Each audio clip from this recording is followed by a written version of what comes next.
Hello friends. जैसा कि आप लोगों से प्रॉमिस किया गया था, इस लॉकडाउन के दौरान आप तक इम्पोर्टेंट वीडियोस पहुंचाई जाएंगी। So today we have come up with the queries from young aspirants who have completed their graduation recently and inclusive of the other BTech graduates also. So today we have Mr. Himanshu with us, जो कि हमारे group के साथ बड़ी देर से जुड़े हैं। Mister Himanshu जो एक्सपीरियंस फैकल्टी है हमारे सुधाया एजुकेशन की टीम में। So first of all I would like to welcome mister Himanshu sir. Thank you so much sir. Welcome. And मैं आपसे सर रिक्वेस्ट करना चाहूँगा कि आप कुछ शब्द हमारे बच्चों के लिए एक मैसेज के तौर पे। सबसे पहले मैं कॉन्ग्रेचुलेट करना चाहूँगा कि हम लोगों ने 500 सब्सक्राइबर क्रॉस कर लिए हैं और डे बाय डे हमारे व्यूअर्स भी इंक्रीज़ हो रहे हैं। तो इसमें हमारी टीम का बहुत एफर्ट है जो आपकी क्वेरीज़ को ध्यान में रख रही है और हमारे तक पहुंचा रही है, so that in this pandemic situation हम आपकी हर एक क्वेरी, हर एक प्रॉब्लम का सोल्यूशन दे सकें। और मैं चाहूँगा मुक्तेश सर से, जिन्होंने ये एफर्ट लिया है इस सिचुएशन में, कि ये हम तक आपकी क्वेरीज पहुँचाएँ। So thank you sir for this effort. Sir आज मैं आपसे जवाब चाहूँगा कुछ ऐसे स्टूडेंट्स का जो ग्रेजुएशन के बाद बैंकिंग या एसएससी एग्ज़ाम्स के बारे में सोचते हैं। आपने भी कुछ एग्ज़ाम्स दिए हैं, कुछ उनमें क्रैक भी किए हैं। तो sir first of all I would like to ask you about SSC और banking, what will be the best age per your view. देखिए, एसएससी और बैंकिंग में किसी एक को बेस्ट कहना ये तो बिल्कुल सही नहीं है। दोनों का डिफरेंट जॉब प्रोफाइल है और दोनों के थ्रू आपको एक अच्छा गवर्नमेंट जॉब मिलेगा। एसएससी के थ्रू आपको डिफरेंट ऑर्गेनाइजेशंस और डिपार्टमेंट्स मिलेंगे जॉब करने के लिए, एंड बैंकिंग में आपको नेशनलाइज बैंक मिलते हैं वर्क करने के लिए। तो मेरे अकॉर्डिंग तो दोनों बेस्ट हैं। आपको कोई भी जॉब मिले इस सिचुएशन में तो बहुत बेटर रहेगा आप लोगों के लिए। सर नेक्स्ट मैं आपसे ये जानना चाहूँगा, जैसे कि आप जानते हैं 50,000 पोस्टें अनाउंस हुई थी and after that recently we have heard about 10,000 post. So how much opportunity आप समझते हैं हमारे यंग एस्पिरेंट्स के लिए in coming time we will be getting. देखिए, अपॉर्चुनिटीज़ तो जम्मू कश्मीर यूनियन टेरिटरी में काफ़ी ज़्यादा ही हैं। जैसे कि आपको पता ही है कि पंचायत अकाउंट्स की भी आपकी 2000 पोस्ट एलोकेट की गई है। इसी के साथ और भी सारी काफ़ी पोस्ट आप लोगों के लिए आने वाला है इस अपकमिंग डेज़ में। तो मैं चाहूँगा कि आप तैयारी ज़रूर रखें इस सिचुएशन में भी, कि सो दैट आप उसका बेनिफिट ले सकें इन फ्यूचर। सर स्टार्टिंग की बात मैं अगर करना चाहूँ, अगर एक बच्चा आफ्टर ग्रेजुएशन तैयारी करने का सोचे तो वो कहाँ से शुरू कर सकता है सर? उसको कहाँ से अपना बेस लेवल स्टार्ट करना चाहिए? देखिए, सबसे पहले तो उसको डिसाइड करना पड़ेगा कि वो किस जॉब के लिए जाना चाहता है, आइदर इट इज़ एसएससी और बैंकिंग सेक्टर, और जिस फील्ड में वो है उसी के लिए। तो ये तो सबसे पहले उसको डिसाइड करना पड़ेगा। तो मैं सबसे पहले यही चाहूँगा कि जिस भी सेक्शन के लिए आप तैयारी करें, चाहे वो एसएससी की हो, तो सबसे पहले आप उसका सिलेबस चेक कीजिए। सिलेबस को डिटेल में थॉरोली देखिए। उसके बाद आप उसके प्रीवियस ईयर पेपर लीजिए, उसको अच्छे से एनालाइज कीजिए कि क्या क्या चीज़ें पूछी जा रही हैं बार बार, उसको अच्छे से फोकस कीजिए। और उसके बाद उसके जितने भी टायर्स होते हैं, जितनी भी स्टेजेस होती हैं एग्जामिनेशन की, उसको अच्छे से अंडरस्टैंड करना पड़ेगा और एक प्रॉपरली अपनी स्ट्रेटेजी फॉलो करें, जिसके थ्रू आप एक अच्छे से कम टाइम के अंदर पेपर को क्रैक कर सकें। सर एक क्वेरी मेरे को रिसेंटली मिली थी। हमारा एक स्टूडेंट है, he is preparing for both. मतलब आप जानते हैं बच्चा इस सिचुएशन पे आ जाता है कि हमें कोई भी जॉब चाहिए। सर मैं आपसे जानना चाहूँगा, is it possible to prepare for both together? Sir you mean SSC और बैंकिंग फॉर एसएससी और बैंकिंग का एक साथ? देखिए, मेरे अकॉर्डिंग तो मुझे ये लगता है कि अगर आप दो किश्तियों में सवारी रहेंगे तो डूबने के चांसेस काफ़ी ज़्यादा ही होते हैं। तो सबसे पहले मैं ये चाहूँगा कि आप अपने आप को फ्रेम कीजिए कि आप किस जॉब के लिए तैयारी करना चाहते हैं, चाहे वो एसएससी है या बैंकिंग। तो दोनों की जॉब्स के लिए भी प्रायोरिटी करते हैं, क्योंकि कुछ लोग स्टूडेंट्स ऐसे होते हैं जो पहले बैंकिंग सेक्टर में जाते हैं, बाद में वो उस जॉब से खुश नहीं होते तो वो एसएससी में स्विच कर लेते हैं। तो मैं तो यही चाहूँगा कि आप एक एग्जामिनेशन की तैयारी कीजिए, क्योंकि आपको अल्टीमेटली एक ही जॉब चाहिए। तो आप पहले एसएससी या बैंकिंग सबसे पहले देख लीजिए आपके लिए क्या सूटेबल रहेगा, तो उसी तरीके से स्ट्रेटेजी फॉलो कीजिए और अल्टीमेटली जॉब ले लीजिए। सर एक चीज़ मैं आपसे और जानना चाहूँगा, जैसे कि आप जानते हैं रिसेंटली जेएंडके बैंक के साथ जो एस्पिरेंट जुड़े हुए हैं उनके साथ क्या हुआ, किस तरीके से उन्होंने अपना एग्ज़ाम क्लियर किया, तो फिर उसके बाद वो लिस्ट क्रैश हो गई या जो भी सर्कमस्टांसेस रहे, उनके लिए क्या आप मैसेज देना चाहेंगे कि आगे के लिए क्या उनकी स्ट्रेटजी अब रहनी चाहिए? क्योंकि फिर से एग्ज़ाम में आना, फिर से प्रिपेयर करना and again they have to crack the exam. देखिए, मैं बिल्कुल इस बात से एग्री हूँ कि ये एग्ज़ाम क्रैश हो गया है तो ये आपस में एक मतलब खुद में एक डिसअपॉइंटमेंट होता है कि बच्चे का मॉडल टूट जाता है, पुश टूट जाता कुछ है। हमारे अपने जी बच्चे जी भी इसमें। हाँ जी बिल्कुल, ये क्वेरीज मिलती हैं सर, जेके बैंक की तैयारी अच्छे से की थी, काफ़ी टाइम लगाया, इसमें मेहनत की और फाइनली पेपर क्रैश हो गया तो ये प्रॉब्लम आ गया। तो देखिए ये तो एडमिनिस्ट्रेशन के हाथ में है सब कुछ, इसमें तो हम कुछ कह नहीं सकते, लेकिन मैं यही चाहूँगा कि आप अपना मॉडल ना डाउन करें, आप अच्छे से मेहनत करें, आप दोबारा से अपनी तैयारी कीजिए स्टार्ट, जहाँ से आप लोगों ने स्ट्रेटेजी फॉलो किया था उसी स्ट्रेटेजी को थोड़ा बेटर कीजिए, अपने प्लान्स रेगुलरली फॉलो कीजिए कि सो दैट आप अच्छे से विद इन कम टाइम जैसे ही जॉब्स आपके सामने आते हैं तो आप उसी टाइम पे इसको क्रैक कर लीजिए। ठीक है, तो यही रहेगा मेरा। So sir, talking about next question, मैं पैटर्न के बारे में जानना चाहूँगा, मतलब क्या पैटर्न रहता है बच्चे का एग्ज़ामिनेशन की अगर तैयारी करनी है, even banking point of view अगर हम लें या एसएससी के वेरियस एग्ज़ाम्स जो हैं उनके पॉइंट ऑफ व्यू की बात करें, तो क्या पैटर्न रहता है दोनों एग्ज़ाम्स के? देखिए सर, एसएससी और बैंकिंग दोनों का डिफरेंट पैटर्न रहता है। एसएससी में आपको डिफरेंट एग्जामिनेशंस देखने को मिलते हैं, जैसे कि एसएससी सीजीएल जिसका बेसिक एसेंशियल क्वालिफिकेशन ग्रेजुएशन रहता है, followed by SSC CPO central police organisation जिसका भी एसेंशियल क्वालिफिकेशन ग्रेजुएशन ही रहता है, and there are also low level examination like CHSL and the MTS.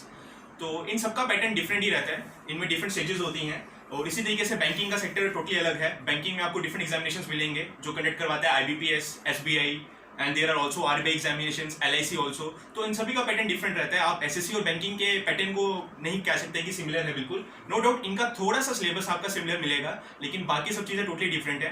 तो पैटर्न तो दोनों का डिफरेंट है। मोर ओवर मैं ये भी कहना चाहूँगा कि जो लोग बैंकिंग की तैयारी करते हैं वो काफ़ी स्टूडेंट्स ऐसे देखे गए हैं जो बैंकिंग में ही रिस्ट्रिक्ट रहना चाहते हैं, क्योंकि एसएससी का थोड़ा सिलेबस लार्ज है लेकिन बैंकिंग में थोड़ा पोर्शन थोड़ा कम है। कहने का मतलब ये कि जैसे मैं एग्जांपल दूं आपको, एसएससी में आपको जनरल स्टडीज भी डिस्कस करना पड़ता है, यानी कि हिस्ट्री, पॉलिटी, ज्योग्राफी, लेकिन बैंकिंग सेक्टर में आपको जस्ट बैंकिंग अफेयर्स प्रिपेयर करना पड़ता है या करंट अफेयर्स प्रिपेयर करना पड़ता है। तो ये थोड़ा सा रहता है। और मोर ओवर मैथ्स में भी देखा जाए तो आपको सिर्फ अर्थमेटिक पोर्शन बैंकिंग में तैयार करना होता है, whereas the geometry portion आपको सिर्फ एसएससी में तैयार करना होता है। तो ये सिलेबस का थोड़ा डिफरेंस रहता है दोनों में। तो पैटर्न दोनों का टोटली डिफरेंट है, तो बैंकिंग का अलग एंड एसएससी का अलग। सर, जैसा कि आप जानते हैं बहुत सारे एस्पिरेंट्स ने हमसे ट्रेनिंग भी ली है, गाइडेंस भी हमसे ली है for J and K bank.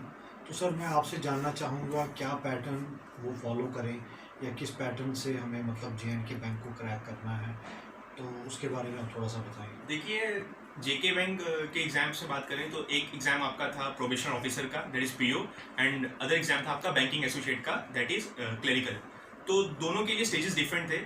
Probation officer के लिए आपके पास 3 स्टेजेस थी, prelims, mains and then your interview, और क्लेरिकल में आपका सिर्फ एक ही स्टेज था।